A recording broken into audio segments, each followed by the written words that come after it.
હાલો 21.9 વર્ઝનની અંદર આ રીતે તમને દેખાડવામાં આવશે, બરાબર છે। એમાં પહેલું આવશે આંગણવાડી વર્કર અને બીજું છે બેનિફિશિયરી। એમાં આપણે આંગણવાડી વર્કર ઉપર ટિક કરવાનું છે લોગિન કરવા માટે, બરાબર। તો એમાં તમને આ રીતે દેખાડવા મળશે, નવું વર્ઝન આવી ગયું છે એટલા માટે નીચે 21.9 દેખાડતા હશે, બરાબર છે। તમારે પહેલાં લોગિન ઉપર ટિક કરવાનું છે, બરાબર છે। લોગિન ઉપર ટિક કરશો એટલે તમારે અહીંયા ફોન નંબર નાખવાનો છે, જે તમારો જે ઓફિસ તરફથી જે નંબર આપવામાં આવ્યો છે, બરાબર છે, એ નંબર અહીંયા નાખવાનો છે। 9227 જે નંબર છે એ અહીંયા નાખવાનો છે। અને પાસવર્ડની અંદર તમારે નાખવાનું છે કે તમારો જે એમપિન તમે જે રાખ્યો હતો એ ત્યાં રાખવાનો છે, બરાબર। પછી તમારે સાઇન ઇન આપવાનું છે એટલે તમારું લોગિન થઈ જશે, બરાબર છે। પણ ઘણા બહેનોને આવી રીતે લોગિન નથી થતું, તો એને નીચે આપેલું છે ફરગેટ એમપિન પાસવર્ડ, એમાં એની ઉપર ટિક કરવાનું છે। ફરગેટ એમપિન પાસવર્ડ ઉપર ટિક કરવાનું છે, બરાબર છે।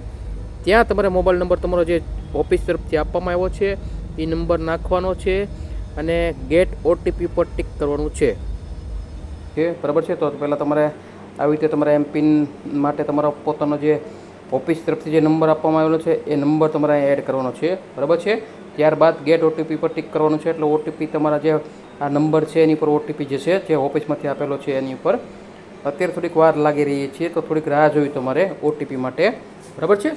ઓટીપી આવી જાય તમારે, બરાબર છે, એટલે 4 આંકડાનો જે તમારા મોબાઈલની અંદર ઓટીપી આવ્યો હોય, બરાબર છે, એ તમારે આ જે એન્ટર ઓટીપી લખેલું છે એની અંદર તમારે ઓટીપી નાખવાનો રહેશે, બરાબર છે, બરાબર છે। અત્યારે મારો ઓટીપી આવી ગયો છે, મેં ઓટીપી નાખી દીધો છે। પછી વેરીફાઈ અને પ્રોસેસ ઉપર ટિક કરવાનું છે, બરાબર છે।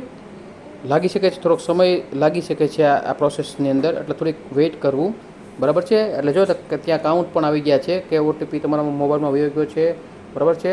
વેરીફાઈ અને પ્રોસેસ ઉપર તમે ટિક કરી દીધું છે। ત્યારબાદ થોડીક રાહ જોશો તમે એટલે તમારે નવો એમપિન સેટ કરવા માટેનો ઓપ્શન આવવા મળશે, બરાબર છે।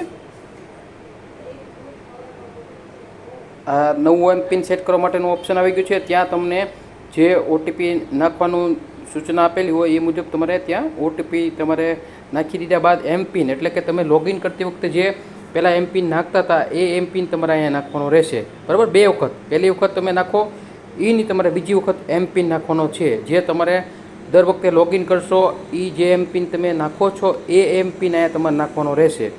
એ એમપિન તમારે ખાસ યાદ રાખવાનો, એ એમપિન એવો હોવો જોઈએ કે દર વખતે લોગિન કરતી વખતે તમારે એ એમપિન જરૂર પડશે, બરાબર છે। એટલે એવો એમપિન રાખો જે તમને સૂચવવામાં આવ્યો હોય એ પ્રમાણે એમપિન રાખવાનો રહેશે, બરાબર છે। એમપિન નાખી દો પછી તમારે સબમિટ ઉપર ટિક કરવાનું છે, બરાબર છે। અત્યારે થોડીક પ્રોસેસ ધીમી છે એટલે એમપિન સેટ કરવામાં થોડીક વાર લાગી રહી છે, બરાબર છે। એમપિન સેટ થઈ જાય પછી તમારે પાછું લોગિન કરવાનું છે, તો એમાં લોગિન ઉપર ટિક કરવાનું છે, બરાબર છે।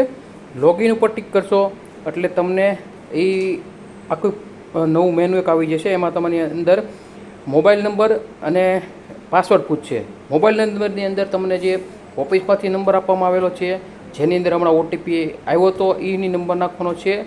પાસવર્ડની અંદર તમે જે હમણાં એમપિન નવા 2 વખત નાખીને જે સેટ કર્યો છે એ એમપિન સેટ કરીને, બરાબર છે, લોગિન ઉપર ટિક કરી દેવાનું, એટલે તમારું જે પહેલાં જે તમારું લોગિન દેખાડતા હતા એ જ મુજબ તમને લોગિન દેખાડવા મળશે, બરાબર છે। જોઈ શકો છો આ લોગિન થઈ ગયું છે, બરાબર છે।